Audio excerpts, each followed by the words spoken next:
Bonjour à tous. Je suis très content aujourd'hui d'être devant une ancienne, je sais pas si je l'appelle ancienne gloire ou bien un ancien joueur, Ibrahima Traoré. Bonjour Ibrahima. Bonjour. Quel est le, quel est l'adjectif qui te semble mieux? Ancienne gloire, ancien footballeur, Ça, vraiment, moi, je laisse aux gens de juger ça. aujourd'hui. Chacun pour soi, moi, je me considère comme un ancien joueur de foot qui est très content de la carrière qu'il a fait. D'accord. Ibrahima Traoré, on va pas oublier, c'est un enfant qui est né en France Ouais, et qui, je te surprends pas, mais tu as joué à Charenton. exactement. Mais justement, C'est je mon voulais premier club. savoir comment un enfant de Charenton arrive à s'imposer en Allemagne. Bah, déjà, c'est long parce que moi, c'est mon premier club à Charenton. Quand j'arrive, je commence là-bas à jouer à l'âge de 6 ans. Mhm. Après, je joue jusqu'à l'âge de mes 14, 15 ans. Et Ouais. ensuite, je pars à Levallois. Ouais. Je vais à Levallois où je joue à Levallois parce qu'il y avait mon entraîneur de Charenton, Yazid, qui m'avait ramené à Levallois. Mhm. Donc je joue à Levallois parce que c'était un meilleur niveau et en Ouais. plus, comme nous on avait déménagé à Pantin, donc c'était plus T'es proche plus proche, oui. de chez nous Mhm. et c'était un meilleur niveau. Donc je suis parti jouer à Levallois et et ça s'est fait comme ça. J'ai joué, j'ai progressé. Et Mhm. finalement, en fait, c'est par hasard, hein, parce que moi, j'ai commencé à jouer avec la CFA, à Mhm. Levallois et tout ça. Alors, Donc, je ouais. me suis fait repérer Mhm. plutôt dans la rue Dans la par rue, un ouais. agent qui m'a vu jouer, qui me connaissait pas, qui est venu voir ma mère, qui est venu Mhm. voir mes parents pour leur dire, ouais, je trouve qu'il a du talent, des Mhm. qualités, je peux l'amener en Allemagne. Ah, mais, ouais. On n'y croyait pas, hein, un agent qui vient de nulle part et tu Ben vas jouer oui. dehors, qu'est-ce que tu veux Ouais. croire, tu vois? Donc, finalement, c'est ma mère qui a insisté. C'est ma mère qui a dit, j'insiste, vas-y, vas-y. Et Mhm. après ça, je te prendrai plus la tête parce qu'il y a eu 1 million de tests, Mhm. qui se sont Qui pas sont passés, pas faits. Et puis fait. après, ça te montre aussi un peu l'envers du décor. Il y a eu Mhm. des tests, il y a des gens, des recruteurs qui étaient chez toi, qui mangeaient. Mhm. Et en plus, tu vas jouer, tu es le meilleur. On te fait pas jouer à ton poste. Même les gens à la détection ils disent, franchement, c'était toi le meilleur et Mais, qu'on te prend pas. Tu sais pas ben pourquoi. oui. Donc, j'ai compris que voilà, c'est pas forcément une question de mérite. Et puis voilà, c'était ma dernière chance. Mhm. Je l'ai saisi. Je suis parti là-bas. J'ai fait des essais. Ça a marché. J'ai signé au bout de 2 jours là-bas Mhm. à Berlin. Hertha Berlin, c'est ça. Ouais, Hertha Mais Berlin. justement, comment ça se trouve, l'adaptation en Allemagne? Mm. Un enfant qui vient de France, qui connaît rien de l'Allemagne, avec non seulement l'environnement, comment ça se passe à tes Ah débuts? ouais, mais c'est dur parce que déjà l'allemand, c'est une langue que moi je trouve pas difficile, mais les gens trouvent la langue très difficile. Mhm. Puis moi, voilà, je suis jamais parti de chez moi. Ah Je ouais. suis jamais parti de chez moi. Je suis jamais allé quelque part où il n'y a pas quelqu'un de ma famille, Mhm. en vacances ou quoi que ce soit. Mhm. Euh, Moi, je me rappelle, nous, on dormait pas chez des amis à la maison. Ah ouais. Ah oui, on était tout le temps ensemble, quoi, Mhm. les frères, Mhm. les sœurs, ma mère, surtout avec ma mère, on était tout le temps ensemble. Donc nous, moi, j'ai pas l'habitude de De sortir en sortir. dehors de chez moi. Mhm. Même mes autres frères ou quoi que ce soit, ils sont partis tard de chez ma mère. Mhm. C'est comme ça, c'est culturel chez nous. Exact. Euh, et puis voilà, maintenant à 18 ans, faut que tu ailles en Allemagne, Ah ouais. dans un autre pays.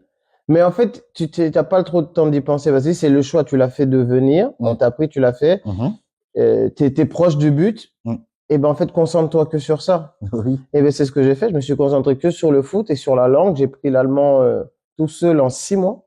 C'est vrai? Ouais, j'ai appris l'allemand tout seul en 6 mois. M'avait donné un prof, mais j'aimais pas ses méthodes, donc j'ai dit laissez-moi l'apprendre tout seul. Au bout de 6 mois, je parlais couramment allemand. Et après 6 mois aussi, bah j'ai joué et je me suis concentré sur le foot. Et au bout de 6 mois, je jouais en. En Bundesliga. Ouais, Mais justement, en 2000, parce que Hertha Berlin, c'est 2007. ouais. J'arrive 2006. en 2006. 2006, ouais. Ouais, et je commence à jouer en En 2007. 2007, Ouais. justement, parce que tu signes en 2007. Hum, Et en 2009, tu vas à Augsbourg. ouais. Mais, et à Augsbourg, c'est pratiquement la même chose. Non, c'est pas la même chose à Augsbourg. C'est ça aussi, c'est drôle, c'est parce qu'en fait, quand je signe pro, Mhm. l'équipe pro, elle change d'entraîneur et c'est Lucien Favre qui vient. Mhm. Et Lucien Favre, il comptait pas sur moi, Non. il était pas dans ses plans, donc j'ai dû retourner avec l'équipe réserve. J'ai joué une saison, 2 saisons avec l'équipe réserve. Il y a Mhm. mon entraîneur de l'équipe réserve qui va dire à la direction, on peut plus le garder là en l'équipe réserve parce il est trop fort pour jouer en équipe réserve et maintenant, il Mhm. faut qu'il joue avec les pros. Déjà qu'il a perdu 2 ans Oui. parce que je rentrais pas dans les plans Dans les plans de du jeu. Lucien Favre. Mhm. Il a dit faut trouver une solution. Et ce qui me rappelle, on avait joué donc la saison, nous on était ouais, en 4e division. Mhm. J'étais meilleur joueur du championnat ou quoi que Mhm. ce soit. Et il y avait tous les clubs, il y a des clubs qui étaient intéressés et finalement ils sont venus nous voir jouer un match. On jouait contre la réserve de Berlin, contre la réserve d'Hambourg. Et nous on était maintenus, donc eux ils ont fait descendre beaucoup de pros. Mm.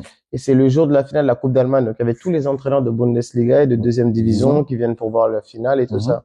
Et moi je fais un mauvais match alors que la saison était finie pour nous. J'avais marqué je sais pas combien de buts, je fais combien de passes décisives. Donc c'était un match qui servait à rien. Ça servait à rien. En fait. Alors, après ça on était en vacances. Et donc, il y a certains entraîneurs qui en ont profité pour mettre des doutes, pour dire, on ne sait pas s'il va pouvoir vraiment jouer. Déjà, pourquoi il joue pas ici à Berlin? Et ça veut dire que s'il joue pas, c'est qu'il y a des problèmes. Et lui, sur le match qu'on a vu, oui, ça veut rien dire. Donc, qu'est-ce qui s'est passé? C'est Augsbourg qui voulait de moi avec 2, 3 autres clubs. Et Augsbourg, en fait, pour baisser le prix du transfert et tout ça, ils m'ont fait venir, ils m'ont dit, oui, on va te mettre à l'essai. Alors que j'étais déjà pro. Même si je joue en réserve, ils m'ont dit, on va te mettre à l'essai, on va voir si tu veux. Et j'arrive, je m'entraîne un jour, l'entraîneur il vient et il me dit ouais c'est bon, c'est pas la peine, maintenant tu t'entraînes juste avec nous, mais tu vas récupérer tes affaires, c'est bon, on te prend. Donc là tu sais très bien qu'en fait c'était pas un test, mais c'est en fait on profitait on l'a vu jouer, elle était pas bon, viens avec nous, on va voir si c'est un essai. Moi j'y vais très confiant, tu vois, donc je m'entraîne bien et au bout je finis même pas l'entraînement, il a dit oui t'as eu le voyage, tu t'es entraîné, c'est bon, on te prend et tout ça. Donc moi je comprenais qu'en fait, mais en plus moi ça me regarde pas, ça c'est entre clubs, ça gérer ça entre vous, moi je veux juste signer. Et après, j'ai signé au Hertha, enfin, j'ai signé à Augsbourg en D2, et puis voilà, boum, c'est là que ça a explosé, c'était. Tu as mis combien de temps à Augsbourg? 2 ans, finalement, parce qu'on était en D2. Donc, la première saison, on a joué au bout de 6 mois. Moi, j'avais 14 offres de Bundesliga, 14 clubs de Bundesliga qui voulaient de moi. Mais après, tu as choisi, bon, parce que je sais que en 2000, bon, je vais un peu sauter les étapes parce que en 2014, 2015, tu es approché par le Borussia Mönchengladbach. C'est après ces 2 ans que tu Non. Parce que là, c'est après ça, donc je reste les 2 ans, je me blesse. D'ailleurs, c'est ma première grosse blessure que j'ai eue, je me blesse. Et on est monté pour la première fois de l'histoire d'Augsbourg. C'est avec nous, c'est avec cette équipe qu'on est monté. On avait perdu la relégation. 1 an avant, j'avais même pris un carton rouge. Et tout ça, ils avaient un peu mis ça sur ma faute. La deuxième saison, j'ai fait la moitié de la saison blessé. Mais j'ai fait la fin de saison et tout ça. On est monté pour la première fois de l'histoire. Augsbourg, ils étaient montés, c'était avec nous. Et donc, suite à ça, moi, j'avais déjà signé, depuis un moment, j'avais déjà signé un contrat avec Stuttgart parce que c'est le club qui me voulait le plus. Donc, après Augsbourg, il y a eu la montée. Donc, moi, j'avais un peu aussi le devoir du travail accompli. Et puis après, on est parti à Stuttgart. Et à Stuttgart, mais comment ça se fait que tu as jamais été champion d'Allemagne, tu as toujours été, mais alors avec le potentiel que tu avais la possibilité même de jouer même au Bayern.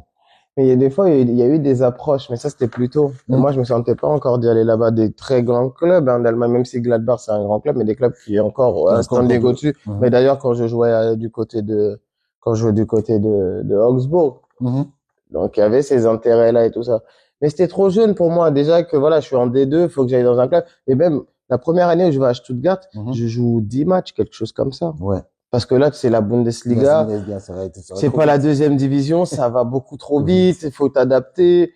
Moi, je sais qu'on faisait entraînement équipe A contre équipe B.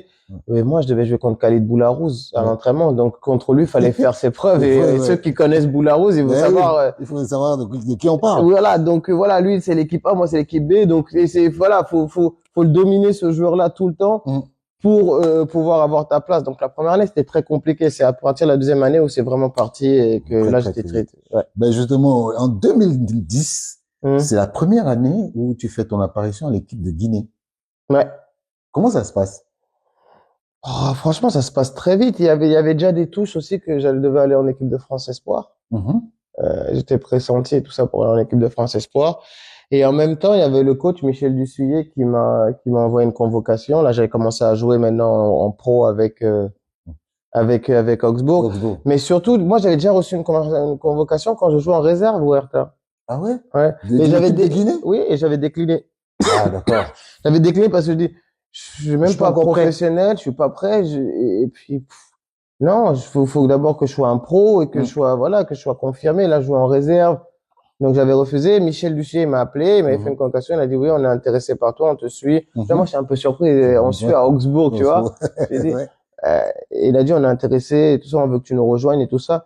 Et après, il y a pas eu d'hésitation, même s'il y avait une possibilité d'aller en équipe de France Espoir, il n'y a pas eu une seule hésitation.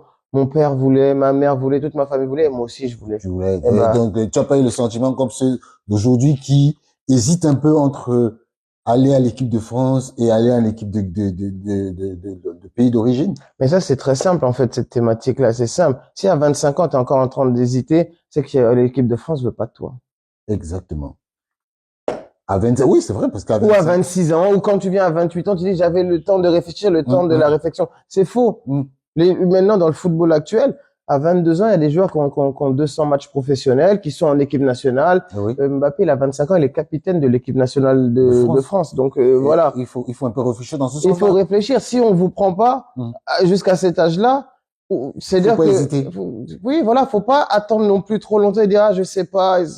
Il y a un certain âge, et puis il y a des situations. Hum, Moi, je refuse de croire que tout joueur de foot est bête. Moi, je pense que tout joueur de foot est conscient de sa situation, et mhm. s'il n'est pas, donc là, c'est très dangereux. Pour savoir, est-ce que tout le monde sait si, est-ce que j'ai vraiment une chance d'aller en équipe de France ou en équipe d'Allemagne ou du Exactement. Portugal, ou est-ce que j'en ai pas? Hum. Donc, il y en a beaucoup qui attendent, et après, ils me disent, c'est maintenant le bon moment. Non, mais en fait, vous êtes menti à vous-même. Parce qu'on le Exact. sait très vite s'il y a une capacité de faire carrière en équipe de France ou d'avoir une ou deux sélections. Alors, Sélection. qu'est-ce que vous voulez faire? Une ou deux sélections, ce qui est possible en équipe de France, Mhm. ou alors voir une carrière internationale. Exactement. Mais dis-moi un peu, quel a été ton sentiment après le premier jour où tu as porté le maillot de la Guinée?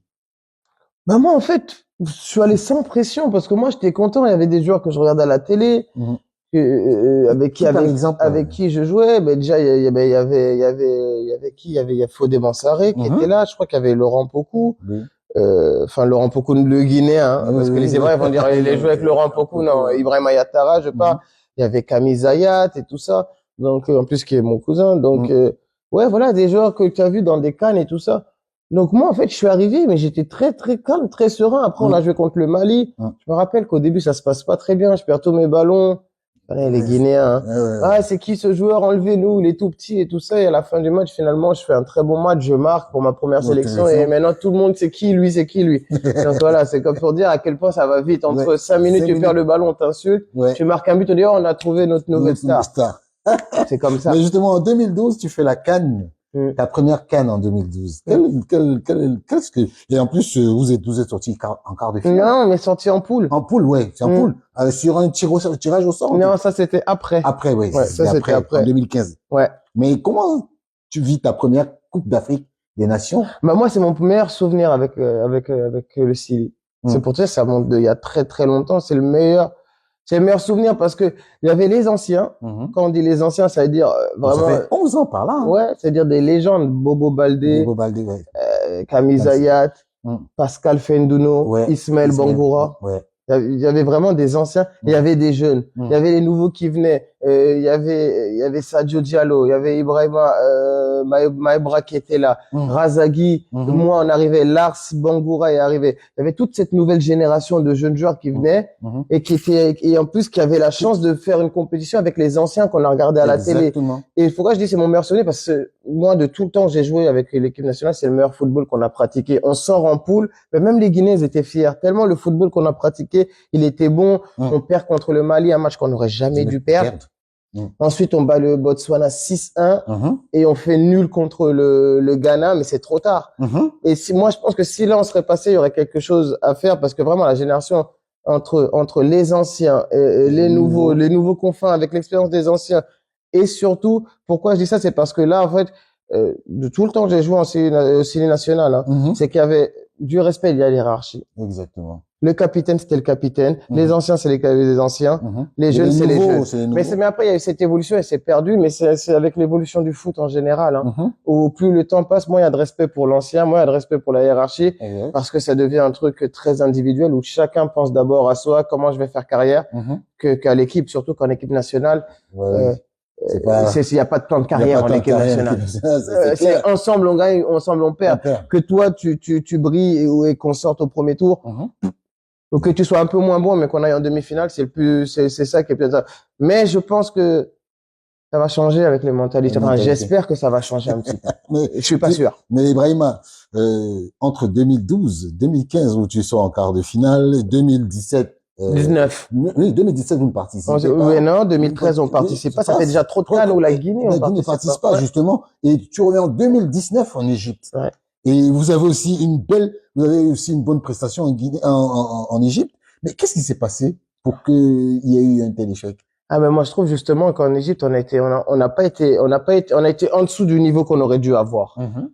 C'était Euh, quoi, le cadre? Il y avait trop de problèmes? il y a toujours des problèmes de toute façon, mais ça, comme je dis, moi, c'est un sujet où j'ai même plus envie de parler dans l'équipe nationale. Je préfère parler de football, de vraiment, Mhm. parce que pour de vrai, en plus, ça m'intéresse plus. Mhm. J'ai dit ce que j'avais à dire, je le maintiens, et je sais que j'ai raison et Mhm. que voilà, je suis pas réputé être menteur. Remonteur. Mais maintenant, on me croit, c'est tant mieux, on me croit pas, je vais pas revenir sur ça. C'est pas ce qui, en plus, identifie, c'est pas ce qui, comment j'ai Il défini ma définit vie. la vie, C'est pas ce exactement. qui définit ma vie, c'est pas ce qui me fait pleurer, c'est pas ce Mhm. qui me fait rire, c'est pas ce qui me fait dormir, c'est pas ce qui me fait manger. Ça définit en rien mon cadre de vie. Exact. Quand moi je l'ai fait, je sais pour quelles raisons je les ai fait. Parce Mhm. que j'étais convaincu que c'était pas bien. Mhm. On a voulu me faire passer pour un fou. Pas fou. On m'a un peu isolé, un peu abandonné dans tout Mhm. ça. C'est Ouais. pas grave. Ouais. C'est pas grave. Moi, ma carrière, je l'ai construite parce que j'avais des convictions, que ce soit en club ou en équipe nationale, j'ai toujours dit ce que je pensais. Exactement. Mais est-ce que tu n'as aucun regret avec cette équipe? Est-ce que tu n'as aucun regret? Ah, c'est que peut-être un regret, non, j'aurais pas à dire parce qu'en fait, on mérite, Mhm. Tu ne on, regrettes on, peut-être pas de ne pas avoir pas gagné une on a CAN? toujours ce qu'on mérite. Mhm. Mais c'est la vérité. Est-ce qu'on était en mesure de gagner une CAN avec la Guinée, même à l'époque où on jouait au Qatar, je suis pas sûr. Mhm. Est-ce qu'on aurait pu faire mieux que ce qu'on a fait? Évidemment, ouais. Mhm. Évidemment. Et aujourd'hui, qu'est-ce que tu penses du niveau de la sélection de l'équipe guinéenne? C'est un constant.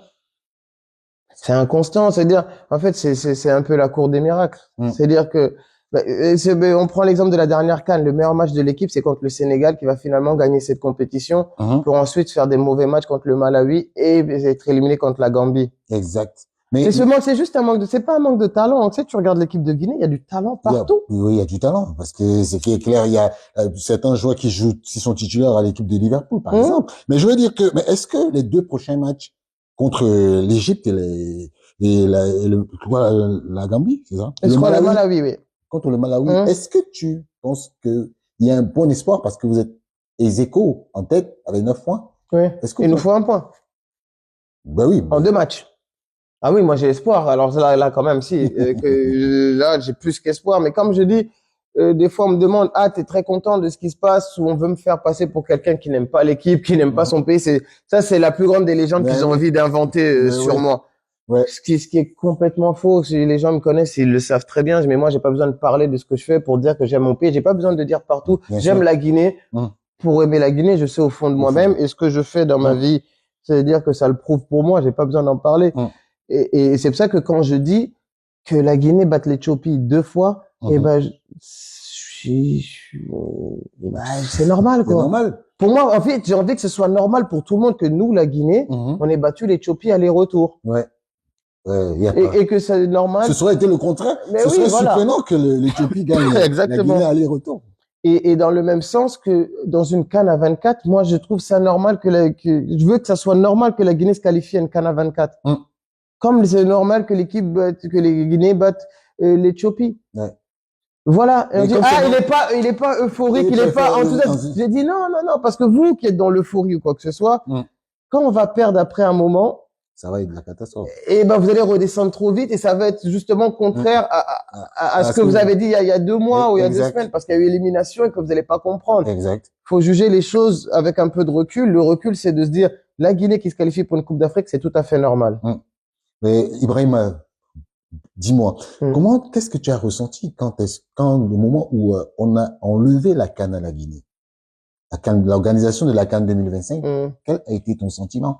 Parce que c'est vrai qu'on a remis la CAN à la Guinée en 2013 et qu'en 2022 qu'on enlève la CAN à la Guinée, en tant que Guinéen, hum. quel était ton sentiment?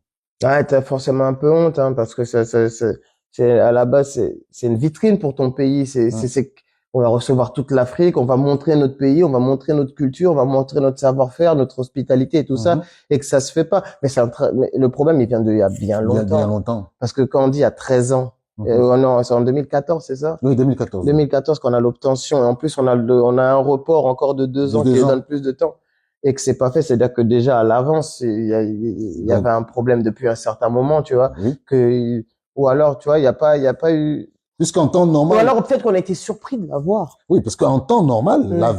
la 2023, c'était pour la Guinée. Exactement, parce que déjà le Cameroun était en En retard, retard, la Côte d'Ivoire on a profité aussi du délai, plusieurs délais la pour Guinée. la Guinée. Ouais, forcément, ça fait pas plaisir, ça fait pas plaisir parce qu'on veut parler de son pays de façon positive et qu'on montre notre pays parce qu'il y a des choses à montrer dans notre pays et tout ça, tu vois. Mhm, Il y a beaucoup de choses à changer, évidemment, mais il y a des choses à montrer. Donc, c'est pour ça que, comme je te reviens sur ça, on me dit, ouais, toi, t'es très critique. Non, je suis pas critique, mais en fait, j'aime tellement mon pays que je veux le meilleur pour mon pays mhm, que quand je vois des choses qui vont pas, sûrement, des fois, bah, je le dis plus que certaines autres personnes et mhm. je me mets en avant et mais Et c'est pas ça. tu t'attires les fous de tout le monde. Alors que c'est pas ça la réalité Mhm. de la chose. La réalité, c'est tu as envie que ça avance. Mais justement, parlant de ça, la fédération actuellement en comité de normalisation, Hum. est-ce que c'est une situation qui te gêne?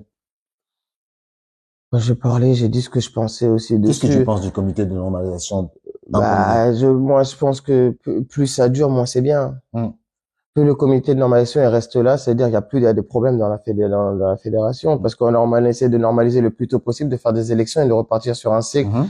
ou sur un projet. Oui, C'est ça le but d'un comité ouais, de oui. normalisation. S'il y a problème, Mhm. de remettre toutes les choses en ordre, de remettre le football guinéen dans le droit chemin, prévoir des élections, et mhm. voilà, la mission a été faite. Sauf que là, chaque année, on donne 6 mois, Six on donne mois, un an, on six donne six. mois. Donc, en fait, la question, c'est, j'ai même plus envie j'ai même plus d'avis, moi, sur ce comité. En fait, j'ai envie de savoir juste un peu de communication et de clarté sur c'est quoi le futur du football guinéen, parce que moi, je l'ai demandé et j'ai pas de réponse. Sur quoi on tente? Mais Ibrahima, parce que la dernière fois, à la dernière assemblée, la majorité des clubs, ils ont retoqué Hum. le projet du comité de normalisation. Est-ce que c'est de la faute du comité de normalisation que les choses durent autant? C'est pas aussi la faute des présidents de clubs, des membres qui font partie de l'Assemblée générale? Si, c'est possible, mais ça, comme je dis, c'est quelque chose où maintenant je me suis un peu détaché parce Hum, que ça m'apporte plus des problèmes d'en parler pour de vrai qu'autre chose. tu en as Alors que marre, en fait. moi, ouais, voilà, pourtant ce que je dis, je le dis une fois et c'est clair. Hum. Vous voulez revenir dessus, tant mieux. Si vous faites semblant de ne pas comprendre ce que j'ai dit, tant mieux. Moi, je dis juste que en tant qu'ancien capitaine de l'équipe nationale de Syrie nationale qui estime avoir tout donné pour son pays, et Mhm, ben et qui connaît très bien le football, mhm. et ben des fois tu vas avoir des réponses sur qu'est-ce qui est en train de passer dans le football guinéen et c'est tout. Mais c'est tout. Ouais, oui, c'est vrai. Mais, Ibrahima, on va sortir de là parce que Hum. on va pas te cantonner à ça parce que je sais que ça te gêne un peu. Mais qu'est-ce que C'est pas que ça me gêne, c'est que oui, mais c'est toujours la même chose tu sais quoi. très bien que les comités de normalisation sont issus des décisions de la FIFA. Mhm. Qu'est-ce que tu penses franchement des comités de normalisation en Afrique? Parce que la FIFA passe son temps à nommer des comités de normalisation quand rien ne va. Hum. Mais on a très bien vu le cas de la Fédération française de football, Hum. qui, qu'on le dise pas, il y a de la grogne, même au sein des membres du comité à la Fédération française de football.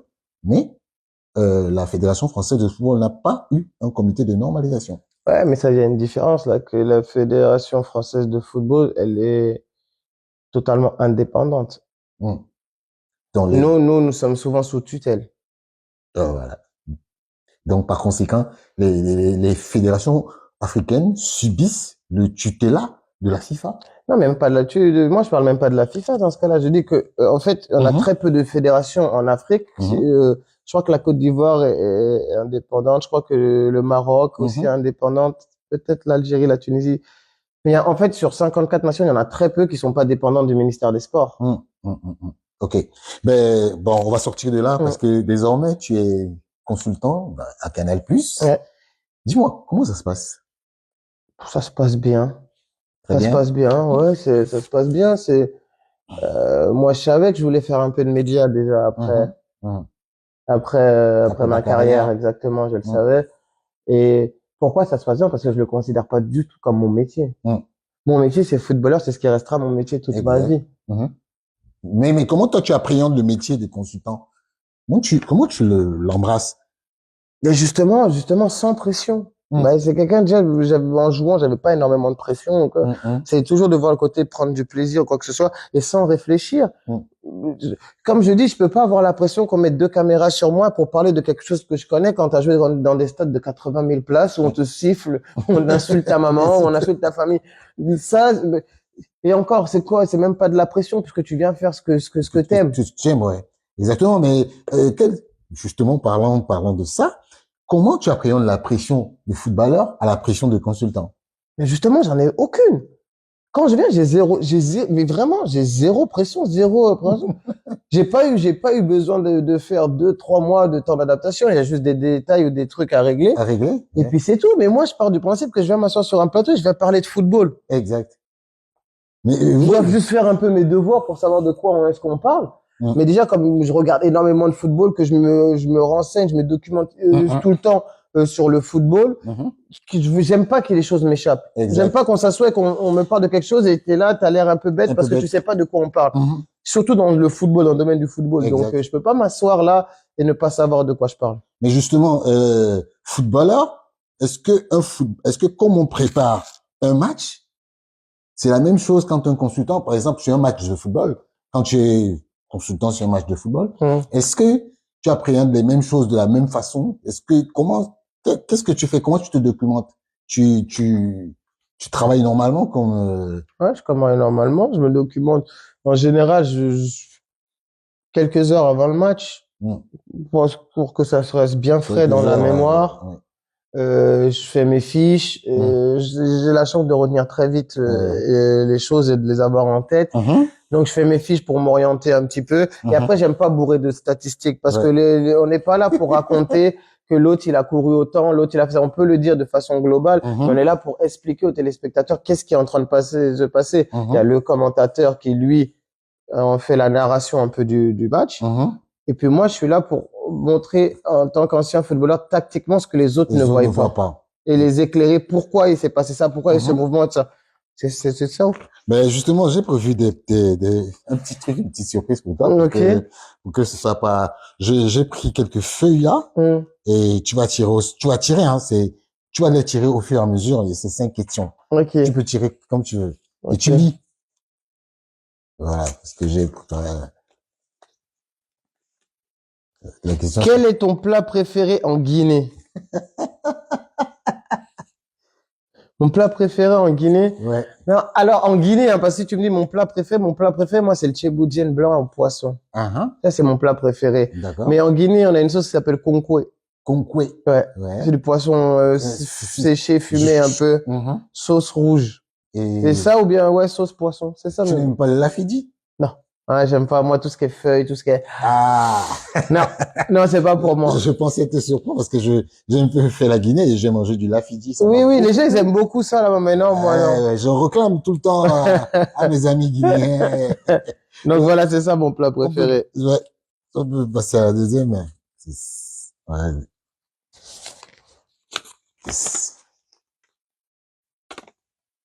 Que penses-tu des joueurs suivants? Naby Keita, Samuel Eto'o, Didier Drogba.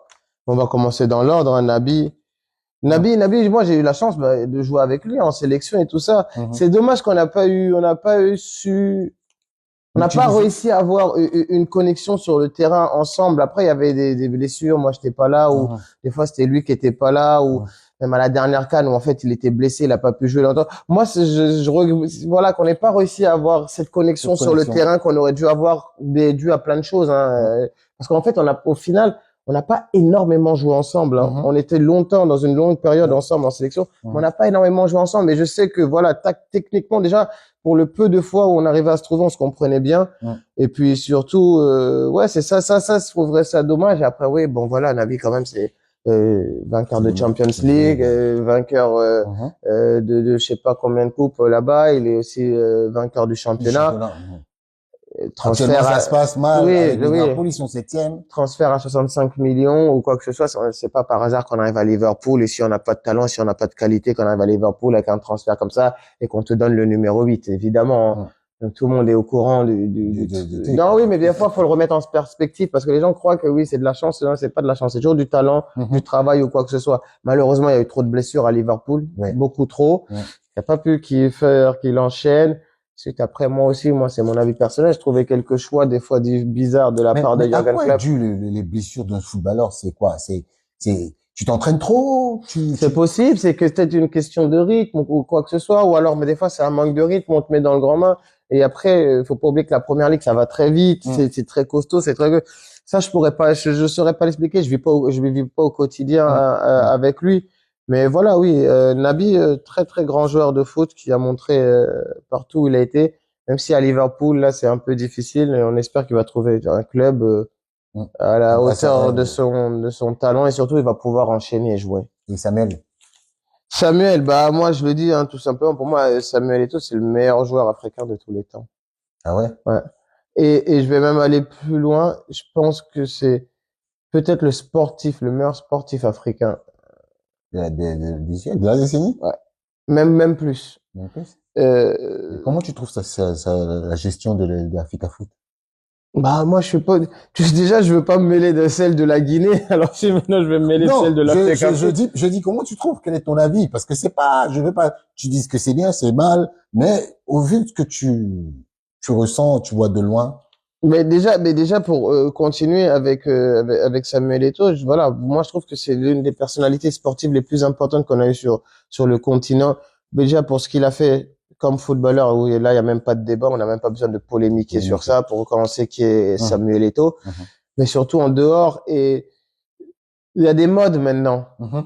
beaucoup de modes parce que maintenant on vit avec les réseaux sociaux, il y a les modes des hashtags, Yes, yes, no yes. to racism, Yeah. tous unis, tout Mhm. ça. Sauf que Eto'o il a fait ça sans hashtag. Ouais, exact, exact. Il l'a fait dans des grands clubs où il a toujours défendu la cause des Noirs, il Hum. a toujours lutté contre Contre le le racisme, racisme, sans réseaux sociaux, en prenant sans, des conséquences, ouais, en dénonçant, en parlant contre les plus puissants ou quoi que ce soit. Donc exact. toute cette nouvelle hype qu'il y a maintenant où on est, évidemment, par contre, je sais que c'est sincère, on est tous concernés, Mhm. mais il y a aussi beaucoup de récupération Ouais, ouais. avec tous ces hashtags pour dire oui, la cause, on est dans la cause. Hum, Alors que Samuel Eto'o, il l'a fait en demandant à personne hum.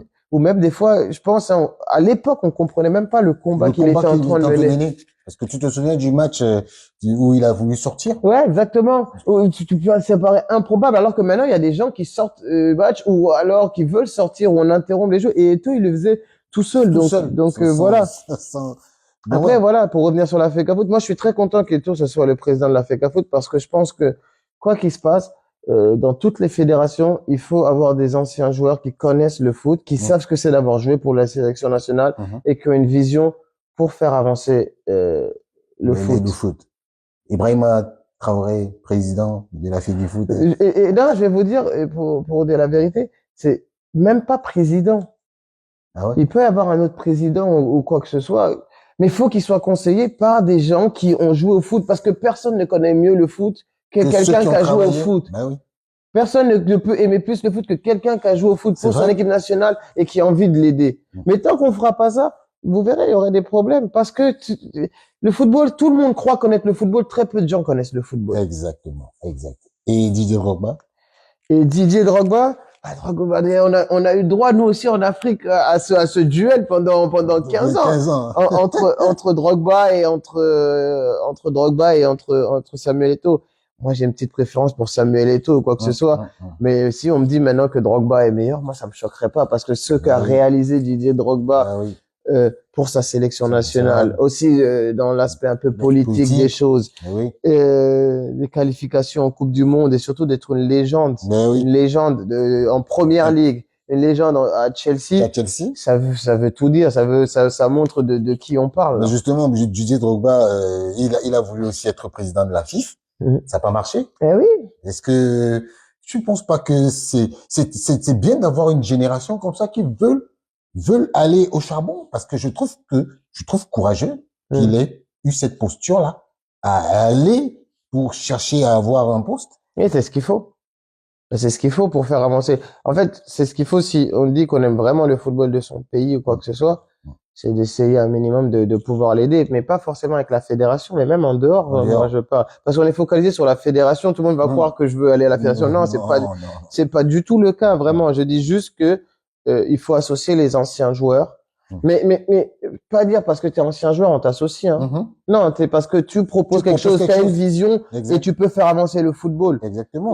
Faut pas non plus aussi se tromper, dire oui, parce que t'es un ancien joueur, vas-y, tiens, on te met là, Oui. alors que t'as pas les compétences, ou alors que ça t'intéresse Ça pas, ou que tu t'intéresse fais pas, mais rien. justement, parce que quand je regarde, parlons de Didier Drogba, je pense que quand tu regardes comment Didier Drogba présente les France Football, Hum, le Ballon d'Or France Football, mais franchement, sans te mentir, Au début, je pensais qu'il forçait, mais j'ai compris que vraiment, il était à sa place. Et c'est moi, franchement, pour ça, j'ai beaucoup de respect pour lui parce que c'est un peu comme quand je regarde Ibrahima Traoré dans les grandes bouches, Mm. je me dis mais où est-ce que Ibrahima prend ses idées? Où est-ce que ça, comment est-ce que ça arrive? Parce que justement, les gens qui ne connaissent pas les footballeurs les Mm. voient sous le prisme des gens qui ne savent que taper à la balle. Ouais. Ils ne prennent pas comme des gens qui réfléchissent Mm. et qui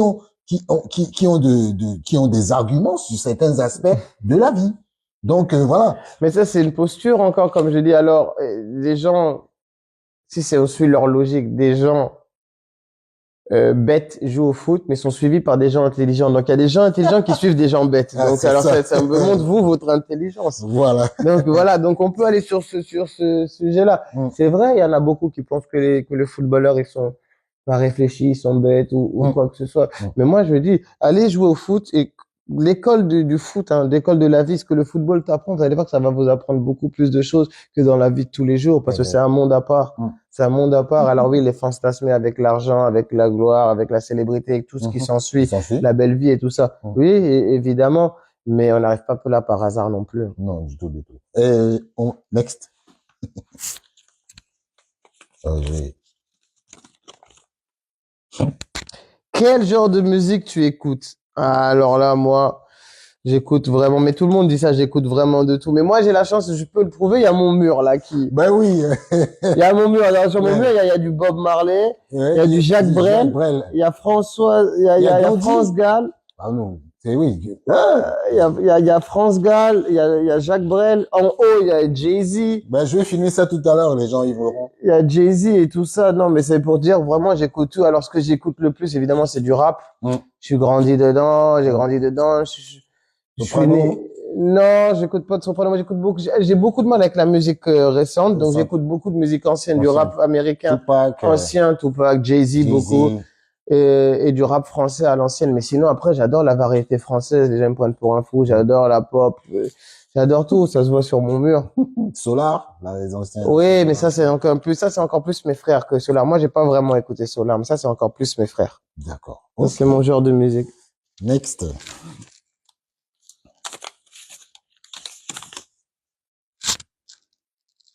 Comment tu passes tes journées hors boulot de consultant? Mes journées, bah, en ce moment, j'écris mes projets. Mm. Donc, ça prend beaucoup de temps à les écrire. J'écris quand j'ai du temps. Après, on est beaucoup pris aussi avec Canal, mais en plus, moi, je fais la bascule, hein. Mm. Je vis, parce que je suis là, mais Mm. je vis entre là et l'Allemagne. Dès que j'ai le temps libre, je vais parce que j'ai mon fils et tout ça. Donc, Mm. je vais voir mon fils. Je passe du temps, là-bas, où il vient là. Mm. Donc, voilà comment je passe mon temps entre les projets que je suis en train d'écrire, les Mm. projets que je suis en train de finaliser. Finaliser. Euh, Canal, Mm. qui prend beaucoup de Beaucoup plus de temps, temps. qui prend beaucoup de temps. Mm. Et sinon, je suis en Allemagne la plupart du temps, en fait. Bah oui, bah justement, c'est un dernier aspect. Comment Hmm. tu trouves la gestion du football africain aujourd'hui par rapport à la CAF? C'est compliqué, hein, c'est compliqué de dire, ben, parce que, Tu sens qu'il y a rien qui en se fait, passe? non, d'un côté, on peut pas non plus tout mettre sur la CAF. Mm. Faut que, faut qu'en fait, chacun prenne un peu ses responsabilités. Mhm. Il y a des choses, évidemment, qui ne vont pas. La CAF a un vrai problème avec l'arbitrage. Mm. Par exemple? Il faut vraiment mettre l'arbitrage à niveau. Mm. Parce que ça fausse des compétitions, Question. ça, attention, quoi, qu'on rentre pas dans la caricature de ce qu'est l'Africain, Mm. avec le folklore ou quoi que ce soit. Après, ce qu'on reproche aux autres, Mm. de nous qualifier, de nous traiter de la sorte. Exact. Et au final, nous-mêmes, on le fait, On le quoi. fait. Mais Ibrahima, comment est-ce que tu perçois le fait que la majorité des Africains aujourd'hui disent que la CAF est gérée par la FIFA? C'est un peu comme si on disait que, c'est comme si on dirait que le football guinéen est dirigé par la CAF. Ouais, mais alors, s'ils le disent, c'est que peut-être qu'ils ont des arguments à dire, mais par contre, quand il y a ce genre de choses, faut en parler clairement. Mm. Faut dire pourquoi vous dites ça ou quoi que ce soit. Moi, c'est des choses qui m'intéressent pas forcément. Moi, ce qui m'intéresse, c'est le développement des fédérations et ces fédérations. Donc, évidemment, ils reçoivent des subventions de la CAF. C'est la CAF qui donne un peu aussi la feuille de route à Mhm. faire ou quoi que ce soit. Ouais. Mais voilà, faut se mettre d'accord. Alors, soit pour alléger les choses, parce qu'on n'est peut-être pas capable d'aller à cette vitesse-là pour faire les choses, donc de Mhm. faire les choses étape par étape. Mhm. Par exemple, il y a beaucoup trop de pays Mhm. qui jouent pas les matchs de qualif Des dans leur qualifs. pays. Exact. Le Le- Maroc reçoit 10 équipes. Heureusement encore, déjà merci au Maroc d'accueillir tout le monde, Mhm. mais heureusement qu'il y a un pays qui accepte de prendre de le cela, faire qui accepte de le gracieusement. faire. Oui. Mais Ibrahima, je dis ça pourquoi? Je te dis ça pourquoi? Parce que aux dernières élections à la CAF, c'est pratiquement le président de la FIFA qui a choisi le président de la CAF. Hum. Est-ce que tu trouves ça normal? Moi, c'est pour ça que je t'ai posé la question, parce que si le président de la FIFA vient choisir qui va diriger le football africain, est-ce que tu trouves pas que nous sommes en train d'aller vers une recolonisation du football? Alors, est-ce qu'on a vraiment déjà été Libre. libre? C'est ça la question. Pour décider en fait vraiment de nous-mêmes. C'est pour ça que je dis, moi, je mets pas que la faute sur la CAF ou la FIFA, mais aussi sur nos fédérations. Faites Hum, avancer hum, les choses hum, et surtout faites en fait voilà, faites des choses hum, pour le football de votre pays qui mhm, dans chaque pays d'Afrique représente énormément. mhm. Mais faites quelque chose pour les jeunes quoi. Ils aiment le foot. Ouais. Faites ça pour eux. Hum. Voilà. C'est limite un devoir.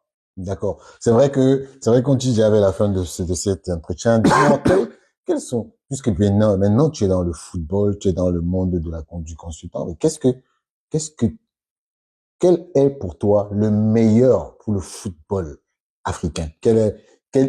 Comme je vois que tu as beaucoup d'idées sur la vision, le développement du football, quel serait pour toi ce qui incarnerait le meilleur pour les Africains et le football africain? Alors déjà, en petit 1, c'est que chaque pays puisse jouer chez lui un match de qualif, Mhm, pas qu'il y ait de délocalisation. mhm, Quand c'est des tout petits pays qui n'ont pas d'infrastructure, qui n'ont pas de stade, je peux mhm, comprendre. mhm. Mais par exemple, nous, la Guinée, il faut qu'on joue chez nous. Il y a le Congo qui a failli jouer au Cameroun. Ça fait une polémique alors qu'ils ont un stade chez eux. Ça aussi, ça fait une polémique. Ben oui. C'est pour te dire, il y a combien La d'équipes? RCA joue déjà au Cameroun. Voilà. Tous ces matchs de qualification. Exactement. Donc voilà, moi, je veux que toutes ces équipes-là puissent jouer chez elles. Mhm. Et déjà, même ça donne un peu même plus de piment aux qualifications. Tu Mhm. vas te déplacer chez l'autre. Chez l'autre. Et toi aussi, tu vas aller chez les autres. Oui. Alors que jouer sur un terrain neutre, tu vois, ça a pas vraiment de Je trouve que, saveur. je pense que tu es un peu frustré parce que justement le Niger, ces deux matchs de qualification contre l'Algérie, ils les ont joués en Algérie. La Fédération algérienne de football leur a proposé de jouer Ah le bah match oui, retour. mais ça, faut pas en vouloir du tout à l'Algérie. Non, mais justement. Ouais. Donc je pense que toi un peu te Non, et puis le Niger aurait pu refuser aussi et dire, ah, on joue pas en Algérie. Oui, mais exactement non. Toi tu es beaucoup plus porté vers le développement des infrastructures. Mais c'est comme ça d'abord, c'est la première des choses. Un autre exemple, il faut qu'on arrive maintenant à ce que les CAN soient en temps et en heure. Là, il y a quand même 3 pays qui ont eu des CAN repoussés. Il y en a une qui a été retirée, une qui n'était pas prête, Prêtre. Mhm. et la Côte d'Ivoire qui va être prête, mais qui a aussi bénéficié quand même de ces 2 Mais années-là. la Côte d'Ivoire, justement, qui n'est pas aussi prête pour ce qu'on dit, parce que la dernière fois que le secrétaire général était là, il a annoncé qu'il y avait 3 stades prêts et 3 stades qui devaient être encore, qui sont en préparation et qui devaient être prêts. Est-ce que tu penses que ce qu'ils n'ont pas fait en 10 ans, ils peuvent le faire en 3 mois? Alors moi, je sais pas où ça en est l'étape. Moi, de ce que j'ai entendu, parce que j'ai beaucoup d'amis ivoiriens, c'est que c'est en bonne voie et que au moment où il y aura la CAN, tout sera prêt. Mais c'est ça le but, c'est dire en fait, moi voilà, c'est qu'il y ait plus on n'a plus à repousser le calendrier Mm. de chaque CAN Mm. ou quoi que ce soit. Et puis aussi des choses claires. Pourquoi on donne des CAN ça Mm. c'est ça et ça je trouve que c'est un manque c'est même pas de travail, c'est de logique. On Mm. sait qu'il pleut chez nous. Il pleut chez nous. Ouais. Il pleut beaucoup même Ben oui. dans ces périodes-là. Ben oui. Mais on donne des cannes pour les décaler après. On sait que c'est pas possible. Ben oui, c'est pas possible parce qu'à un moment ils ont voulu jouer en juin juillet se conformer aux règles, aux désidératas de la FIFA, ça n'a pas marché parce que en juin juillet il pleut Mm. et pourtant en janvier février c'est justement pour finir parce que tout à l'heure tu as parlé de l'arbitrage de la CAF, j'ai pas voulu rebondir parce que je comptais te poser la question parce qu'il y a eu une petite polémique de Guy Demel qui a dit que Ah, l'arbitre oui, ouais. l'arbitre qui a officié le match Mauritanie Mm. RDC, il y a une compromission. Est-ce que tu penses que c'est juste de l'avoir dit comme ça? Tu peux te répondre si tu Bah veux. déjà, il faut comprendre que les grandes bouches, on est à chaud. On est sur un thème. En plus, on est sur quelque chose qui fait beaucoup réagir ou quoi que ce soit. Évidemment, quand on regarde le match, pour tout être censé, on se dit, les décisions sont bizarres. Oui. Alors, est-ce qu'il y a triche ou il y a suspicion? Je pense même pas que Guy, en fait, ce qu'il veut dire, c'est que l'arbitre, il est venu, il a triché. Mm. Il dit, je pense qu'il est en train de dire, c'est suspicieux, en fait, qu'il y ait autant d'erreurs comme ça.